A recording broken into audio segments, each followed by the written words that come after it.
Kenapa? Takut ya lu orang, gue bilang ya. Takut lu orang semua. Takut gue ngomong toh.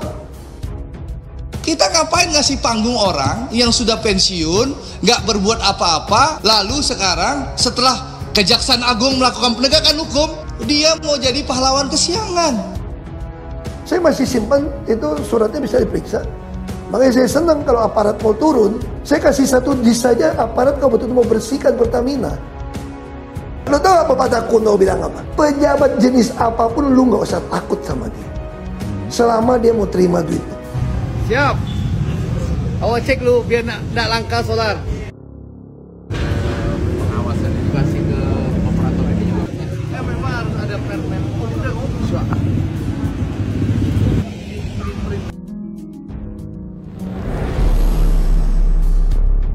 Ahok ngapain selain ngebacot, omon-omon, marah-marah, maki-maki bapak-bapak? Apa yang dilakukannya? Ada nggak dia bawa data ke aparat penegak hukum? Nggak ada kan? Ngapain dipanggil? Saya tantang balik, DPR panggil saya datang, saya masih datang. Asal sidang terbuka. Sampai hari ini gak ada yang berani panggil gua DPR. Kenapa? Takut ya lu orang, gue bilang ya. Takut lu orang semua. Takut gua ngomong toh. Nggak ada berani panggil gua. Kita ngapain ngasih panggung orang yang sudah pensiun, nggak berbuat apa-apa, lalu sekarang setelah Kejaksaan Agung melakukan penegakan hukum, dia mau jadi pahlawan kesiangan. Ya, ini kan pahlawan kesiangan. Untuk apa? Kalau dia punya data, harusnya dia jadi komod, dia bawa datanya ke Kejaksaan Agung, ke KPK, atau ke kepolisian. Itu baru kerja pengawasan. Saya tulis surat temuan semua pada Menteri BUMN kok. Saya masih simpan itu suratnya, bisa diperiksa. Makanya saya senang kalau aparat mau turun, saya kasih satu disk saja, aparat kalau betul-betul mau bersihkan Pertamina. Tadi bisa bersihkan, bisa tahu uangnya kemana. Lalu apa lagi? Kalau sekarang setelah Jaksa Agung di era Prabowo melakukan penangkapan, lalu dia ngebacot. Oh, kalau saya bisa, saya punya data. Lu ngapain aja lu bro selama ini gitu loh. Pertamina masih ekspor minyak mentah $100 per barrel, tidak pernah capai keuntungan $2 miliar. Saya masuk di tengah COVID, dengan optimalisasi saja, dengan tekan biaya, itu bisa dapat $2,2 miliar. Terakhir saya tinggalkan dapat $4,77 miliar. Artinya apa? Boros banget ini. Bahkan target saya kalau mereka melakukan efisiensi 46% di 2024, waktu saya tinggalkan, harusnya Pertamina dari pengadaannya bisa untung $45 miliar. Lo kalau $10 miliar, lo efisiensi 46, lo langsung dapat $4,6 miliar. Nah, tolong penyidik BPK cek Pertamina. Ramai-ramai cek laporan Pertamina, keuntungan 2024 itu berapa?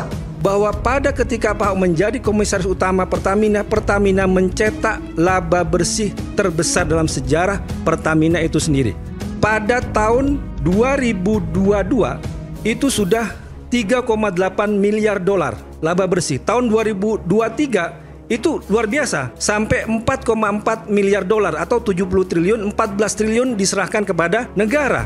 Tapi kita melihat tahun 2024, Pak Ahok itu mundur pada awal tahun 2024, laba bersih 2004 Pertamina itu hanya $2,6 miliar. Nah, pertanyaannya adalah ini orang yang sudah berusaha baik-baik membersihkan, mengelola Pertamina dan sebagainya, kemudian melaporkan kasus-kasus pelanggaran yang kita tahu semuanya, kok tiba-tiba sekarang menjadi sasaran ketika kasus korupsi ini dibongkar? Ini kan orang sudah pensiun, nggak punya panggung politik, memanfaatkan kehebatan Kejaksaan Agung di era Prabowo untuk numpang tenar kembali supaya populer lagi. Gitu loh Pak Ferdinand. Ini gaya politisi numpang tenar pansos terhadap kemampuan kinerja Jaksa Agung di bawah era Prabowo Subianto sebagai presiden. Gitu loh. Makanya kalau saya senang kalau jaksa mau panggil, saya punya rekaman suara rapat semua. Saya cuma minta Pak Jaksa, sidang terbuka di Republik ini. Berarti ada siap dipanggil ke Jagung? Oh, saya siap. Saya senang membantu. Dan saya senang kalau di sidang, itu semua rekaman rapat saya itu diputar. Biar seluruh rakyat Indonesia mendengarkan apa yang terjadi di Pertamina, apa yang saya marah-marah di dalam. Jadi ini saya ingin menegaskan kepada buzzer-buzzer Ahok ya, menurut saya sudah mengganggu sekali. Ribuan akun nggak bodoh, nggak jelas menyerang saya di tanggal 1, 2, 3 Maret. Jadi nggak ada yang susah kok urus Republik ini kok. Yang susah kalau lu mau terima duit. Lo tau apa Pak Kuno bilang apa? Pejabat jenis apapun lu nggak usah takut sama dia. Selama dia mau terima duit lu. Siap. Awak cek lu biar nak langka solar. Silakan.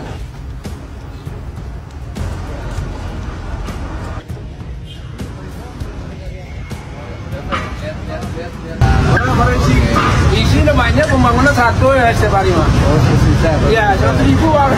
100.000. Pembangunan Kesko.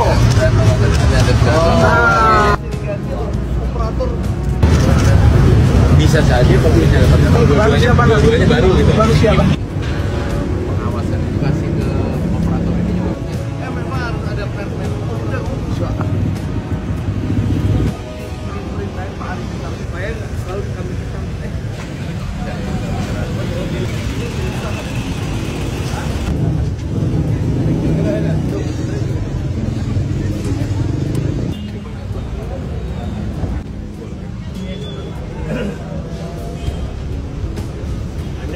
Yo Pak, ini kan sesuai dengan aspirasi masyarakat Sumatera Barat dalam beberapa minggu ini kepada kami bahwa terjadi kelangkaan solar kembali di Sumatera Barat.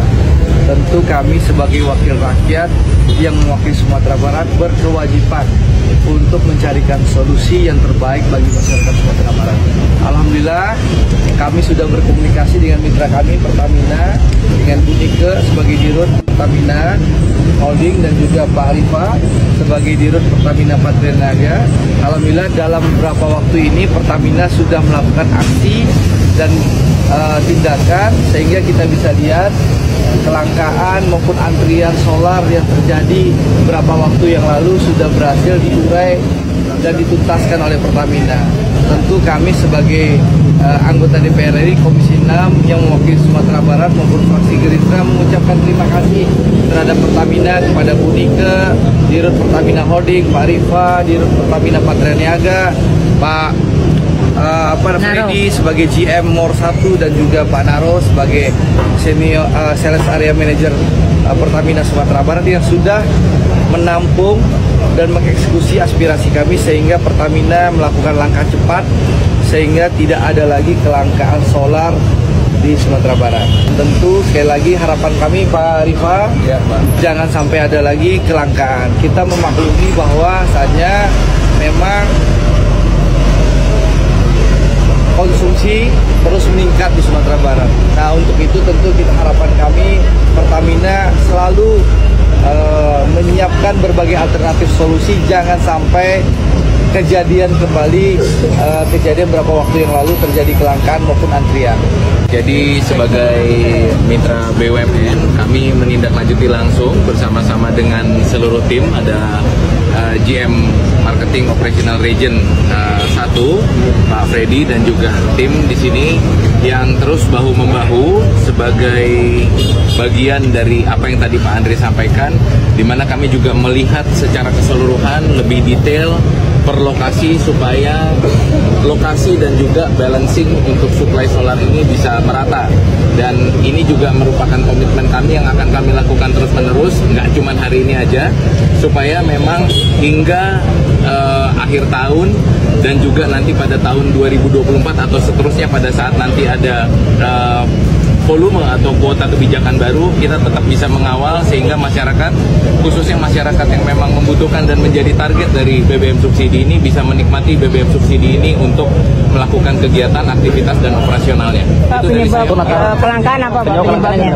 Sebenarnya penyebab kelangkaan itu sebenarnya bukan kelangkaan, tapi permasalahan distribusi yang memang ada di beberapa tempat yang memang lebih banyak konsumsinya, di tempat yang lain mungkin lebih sedikit konsumsinya, dan sekarang ini sudah kita buat merata semua.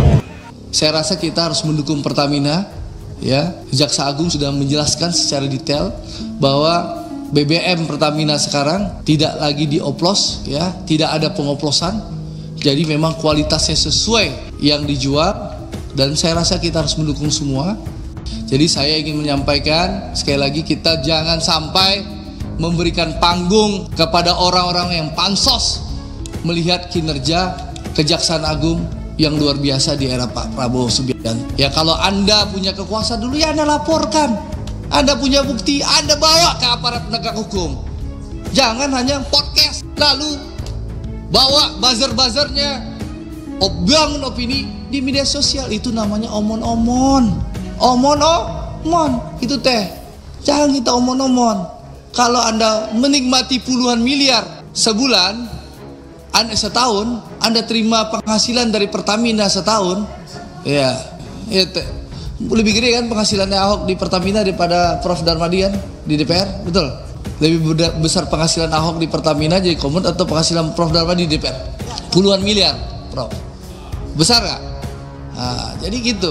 Iya, 60 juta Prof sebulan.